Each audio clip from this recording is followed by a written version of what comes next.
এটা হলো আমাজন জঙ্গল। আমাদের গোটা দুনিয়ার সবথেকে বড় নির্জন এলাকা। এটি এত বড় জঙ্গল যে আপনাকে যদি এর মাঝখানে ছেড়ে দেওয়া হয়, তবে আপনাকে এর বাইরে বেরিয়ে আসতে ৪৭২ দিন সময় লাগবে। আর এই যাত্রা চলাকালীন সময়ে আপনার সঙ্গে সাক্ষাৎ হতে পারে এইসব প্রাণীগুলির, যারা কতটা ছোট, কতটা বড় গুরুত্বপূর্ণ নয়। সবাই এক একজন ঘাতক প্রাণী। এদের সবার একটাই উদ্দেশ্য, আপনাকে আক্রমণ করা। এরা সবাই আমাজনের বাসিন্দা। এখানকার একটি ছোট্ট পিঁপড়েও আপনার জীবন নেওয়ার জন্য যথেষ্ট। এই জঙ্গল আমাদের পৃথিবীর এমন একটি জায়গায় যে প্রায় ৫৫ লাখ স্কোয়ার কিলোমিটার নিয়ে গঠিত। যে আয়তনকে আপনি অনুমান করতে পারেন, এখানে বাংলাদেশের মতো ৩৭টি দেশ, ভারতের মতো ২টি দেশ ও দুবাইয়ের মতো ১৫৭টি দেশকে সহজেই জায়গা দিতে পারে। এই জঙ্গলে মোট ৮টি দেশে বিস্তীর্ণ এবং এর শেষ সীমানা আমেরিকা, কলম্বিয়া, গোয়ানা, ব্রাজিল, পেরু এবং বলিভিয়াতে গিয়ে মিশেছে। একটি বিষয় ভেবে আপনি বেশ অবাক হতে পারেন যে আপনাদের গোটা পৃথিবীর জীবিত প্রাণীরা যে শ্বাস নিয়ে বেঁচে আছে, তার প্রায় ২০%রও বেশি অক্সিজেন এই আমাজন জঙ্গল থেকে আসে। ৪০,০০০ উপজাতির গাছপালার এই জঙ্গল, যেখানে প্রকৃতি একমাত্রই রাজা। তাই এখানে যা ঘটে সবই প্রকৃতির রহস্যময় নিয়ম। তাই আজকের ভিডিওতে আমরা আপনাকে আমাজন জঙ্গল সম্পর্কে এমন এমন সব রহস্য দিতে চলেছি যা আপনি আগে কখনো শোনেননি। আসলে আমাজন জঙ্গল কত বড় এবং এখানে কোন কোন ঘাতক প্রাণীর বসবাস, যারা কয়েক হাজার হাজার বছর ধরে এই জঙ্গলে ঘাঁটি তৈরি করেছে, জানতে হলে এই ভিডিওটা সম্পূর্ণ দেখার অনুরোধ রইল। যদিও আমাজন রেন ফরেস্টের আয়তন ৫৫ লাখ স্কোয়ার কিলোমিটার, কিন্তু আপনি যদি এর সীমানা বরাবর হেঁটে যাওয়ার কথা ভাবেন, তাহলে আপনাকে ৯,৫০০ কিলোমিটার অতিক্রম করতে হবে। তার মানে মুম্বাই থেকে নিউ দিল্লি ৭ বার, ঢাকা থেকে বরিশাল ৫১ বার যাতায়াত সমপরিমাণ।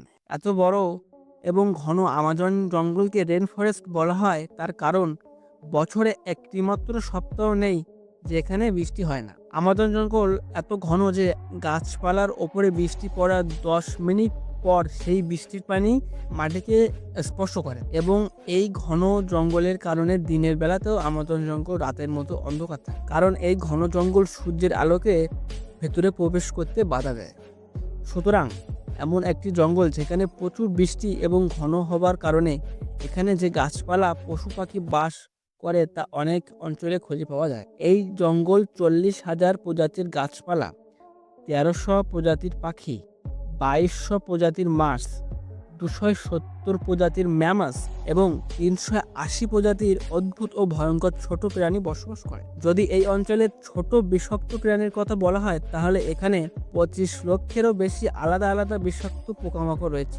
এই জঙ্গলের বাইরে থেকে যতটা সুন্দর, ভেতরটা ততটাই ভয়ঙ্কর, কেননা এর মধ্যে যে কোনো সময় যে কোনো কিছু হতে পারে। এর মধ্যে যে ছোট বড় প্রাণীর বসবাস, এরা আপনার ধারণার চেয়ে অনেক বেশি ভয়ঙ্কর হতে পারে। যদি কোনো মানুষ ভুল করে এই জঙ্গলে প্রবেশ করে, তবে তার সাথে প্রথমেই দেখা হবে গ্রিন অ্যানাকোন্ডা। এই গ্রিন অ্যানাকোন্ডা হচ্ছে এই দুনিয়ার সবথেকে লম্বা এবং বিষাক্ত সাপের প্রজাতি। এই সাপ ৩৩ ফুট লম্বা ও ২৫০ কেজি ওজনের হয়ে থাকে। এবং এই সাপের সবচেয়ে ভয়ঙ্কর একটি দিক হলো এটি তার নিজের থেকেও বড় একটি জীবিত প্রাণীকে গিলে ফেলতে পারে। আমাজন জঙ্গল এরকম কতগুলি সাপ আছে তা এখনও কেউ নির্ণয় করতে পারেনি। এছাড়াও এই জঙ্গলে অ্যানাকোন্ডার সাথে সাথে কোবরা ও পাইথনের মতো আরও বিষধর সাপের প্রজাতি দেখতে পাওয়া যায়। আপনার জীবনে আপনি একবার হলেও পিঁপড়ের কামড় খেয়েছেন। যদি সেই পিঁপড়েটা বিষাক্ত হয়ে থাকে, তাহলে আপনি জানেন সেই যন্ত্রণাটা কতখানি। কিন্তু আমাজনের জঙ্গলে এক ধরনের পিঁপড়ে পাওয়া যায় যার কামড় খাবার পর আপনি সহ্য করতে পারবেন না।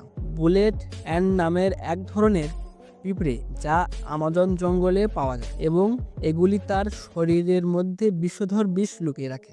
এগুলিকে পৃথিবীর সবচেয়ে বড় পিঁপড়েও বলা হয়, যা ৪ সেন্টিমিটার লম্বা কোনো কারণবশত যদি এই পিঁপড়ের কোনো মানুষকে কামড় দেয় তাহলে সেই মানুষটির প্রচুর যন্ত্রণা ভোগ করতে হবে এবং সেই মানুষটি মারাও যেতে পারে। বুলেট অ্যান্ড এই কারণে বলা হয় যে আজ পর্যন্ত যতগুলি মানুষ এর কামড় খেয়েছে তারা এই কামড়কে বন্দুকের গুলির সাথে তুলনা করেছে। তারা বলছে যেন মনে হয় ক্ষতস্থানে একটি বন্দুকের গুলি লেগেছে। হাজারো মাইল লম্বা এই জঙ্গল পৃথিবীর দ্বিতীয় বৃহত্তম নদী এবং জলের স্রোতের অনুসারে পৃথিবীর প্রথম বৃহত্তম নদীর অবস্থান। এটি হলো আমাজন নদী। এই নদীর দৈর্ঘ্য হলো ৬,৮৪০ কিলোমিটার। গোটা আমাজন জঙ্গলে সারা বছর ধরে যতটা বৃষ্টি হয় সেই জল এই নদীর মাধ্যমে সমুদ্রে গিয়ে মেশে। মোটামুটি ৩২৯ ফুট গভীর এই নদীতে বাস করে পৃথিবীর সবচেয়ে ভয়ঙ্কর হাজারো হাজারো কুমির, যারা তাদের খিদে মেটানোর জন্য যে কোনো পরিস্থিতিতে যেতে পারে।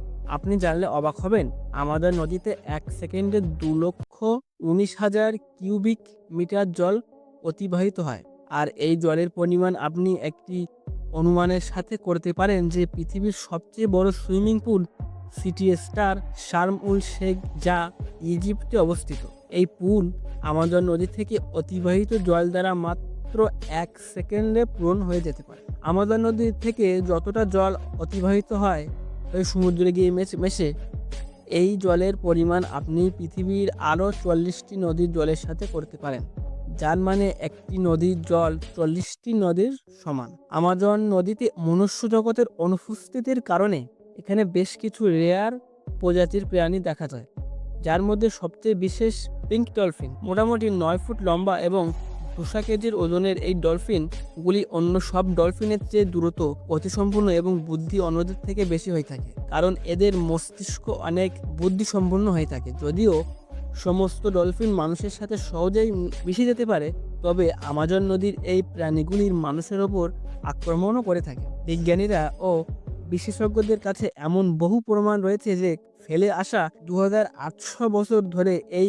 নদীতে এক ধরনের মাছ বসবাস করে, যাদেরকে ইলেকট্রিক ইল বলা হয়। অদ্ভুতভাবে এই মাছগুলির একটি বিশেষত্ব রয়েছে, এগুলি তার শিকারীদের ইলেকট্রিক শক প্রদান করে, যে ইলেকট্রিক শক এখনও পর্যন্ত ৮৬০ ভোল্ট পরিমাপ করা হয়েছে। আমাজন নদীতে এই রকম অনেক ঘটনা দেখা গিয়েছে যেখানে ইলেকট্রিক ইলগুলি মানুষদেরকে হাই ভোল্টেজ শক দিয়েছে এবং প্রাণনাশও করেছে। শুধু মানুষ নয়, এরা মাছেদের ওপরও হামলা করে থাকে। এরা নিজেদের শরীরের চেয়েও ১০০ গুণ বড় প্রাণীর ওপরও হামলা করে থাকে। এদের সামনে যেই হোক না কেন একটি ইলেকট্রিক ঝটকা এবং নিমেষেই তাকে মেরে ফেলতে পারে। বিশেষজ্ঞরা মনে করে যে এই ইলেকট্রিক ইলের ৮৬০ ভোল্ট দ্বারা একটি প্রাণীর নার্ভাস সিস্টেম সহজেই বন্ধ হয়ে যেতে পারে। তবে মার্টিন ট্রেল নামের একজন ম্যারাথন সুইমার এই গোটা আমাজন নদীকে সাঁতরে পার করেছিলেন। হ্যাঁ, সেই ভয়ঙ্কর আমাজন নদী যেখানে হাজারো হাজারো পরিমাণ ভয়ঙ্কর কুমির,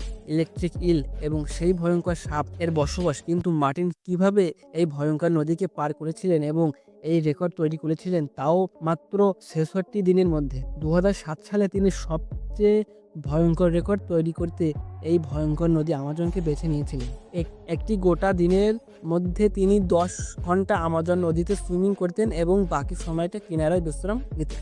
মার্টিনের বক্তব্য অনুসারে এই ভয়ঙ্কর নদী, যেখানে বিশাল বড় সাপ, জঙ্গলি কুমির, ইলেকট্রিক ইল এরকম বহু ভয়ঙ্কর প্রাণীর বসবাস, এদের হাত থেকে বাঁচতে হলে তাদের নজর ফেরানোর দরকার। তাই তারা একটি দল কিনারায় আশেপাশে মাংসের টুকরো ছড়িয়ে দিতেন, যেন তারা সেই দিকে আকৃষ্ট হয়। এছাড়াও আমাজন জঙ্গলে এমন একটি নদী রয়েছে যার জল সব সময় ফুটছে। ৬.৫ কিলোমিটার দীর্ঘ জল থেকে ধোঁয়া নির্গত এই নদী আমাজনের সেই অংশের অবস্থিত যা পেরু দেশের মধ্যে পড়ে। এই নদীতে জলের তাপমাত্রা ৯০ ডিগ্রি সেলসিয়াস থেকে ১০০ ডিগ্রি সেলসিয়াস হতে পারে। সেখানে যে কোনো খাবার রান্না করা সম্ভব। গোটা বছর ঘুরে এই জল সিদ্ধ হয়ে চলেছে, কিন্তু এর কারণ এখনো পর্যন্ত কেউ জানে না। ভয়ঙ্কর আমাজনের এই জঙ্গল জুড়ে প্রায় ৬০০ জনগোষ্ঠীর বসবাস, যে মানুষেরা আমাজন জঙ্গল থেকে শিকার করে জীবিকা নির্বাহ করে। এদের মধ্যে এমনও কিছু গোষ্ঠীর মানুষ আছে যারা আজ পর্যন্ত সভ্য জগতের মানুষের সাথে পরিচয় করেনি, এবং যখন কোনো সভ্য জগতের মানুষ এদের সামনে এসে পড়ে তখন এরা এমনভাবে রিয়াক্ট করে যে যেন এমন কিছু তারা প্রথমবার দেখছে। আমাজনে এই রকম অনেক রহস্যময় ছবি রয়েছে যেগুলিকে স্যাটেলাইট থেকে দেখার পর বহু এলাকা জুড়ে এই রকম আকৃতির লক্ষ্য করা যায়। আকৃতিগুলিকে জিওগ্লিফসও বলা হয়। এর মধ্যে কিছু জিওগ্লিফস 1 থেকে 4 মিটার জুড়ে বিস্তৃত এবং এই রকম 300টিরও বেশি জিওগ্লিফ আমাজন জঙ্গলে দেখা যায়। আসলে কী কারণে এই আকৃতিগুলির আমাজন জঙ্গলে তৈরি করা হয়েছিল এবং কারাই বা তৈরি করেছিল, মনে করেন যে এই সম্বন্ধে আরও একটি আলাদা করে ভিডিও তৈরি করা দরকার, তাহলে আমাদের কমেন্ট বক্সে পার্ট 2 লিখে কমেন্ট করেন। ধন্যবাদ।